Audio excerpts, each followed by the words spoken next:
जय शिवराय मित्रांनो, आज आहे चॅलेंजचा 61वा दिवस। सकाळी उठतात मी स्वतःला एकच गोष्ट सांगितली, जर दिवस दमदार बनवायचा असेल तर सुरुवात सुद्धा दमदारच असली पाहिजे। आणि बस जमिनीवर हात ठेवला आणि 100 पुशअप्स मारले। या 100 पुशअप्सने दिवसभराची माइंडसेट सेट झाली। पुशअप झाल्यावर घेतलं फुल हेल्दी नाश्ता, कारण मशीनला फ्यूलच लागतोच। आणि मग सुरू झाला माझा अभ्यासाचा मोड। फोकस, डिसिप्लिन आणि कन्सिस्टन्सी हाच विंटर आर्कचा मंत्र आहे। मग नंतर दुपारचं जेवण केलं आणि पुन्हा अभ्यासाचा दुसरा राऊंड। अभ्यास करून थोडी रेस्ट घेऊन मग केलं वर्कला जाण्याची तयारी। कामावर जाऊन परत आल्यानंतर घेतला माझा ग्रोथचा सर्वात इम्पॉर्टंट भाग, 48 लॉज ऑफ पॉवर। आज वाचला law number 36, despise what you can not have, ignore it is the best revenge. याचा अर्थ सोपा पण घातक आहे। जी गोष्ट तुझ्या हाताबाहेर आहे, जी मिळत नाहीये, तिच्या मागे धावू नकोस, तिला महत्त्व देऊ नकोस। तू दुर्लक्ष केलं की पॉवर तुझ्याकडे परत येते। एनर्जी त्या गोष्टीत घाल जी तुझ्या कंट्रोलमध्ये आहे। That's how legends win.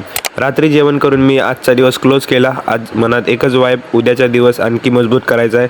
तर भेटूया उद्याच्या दिवशी। जय शिवराय मित्रांनो।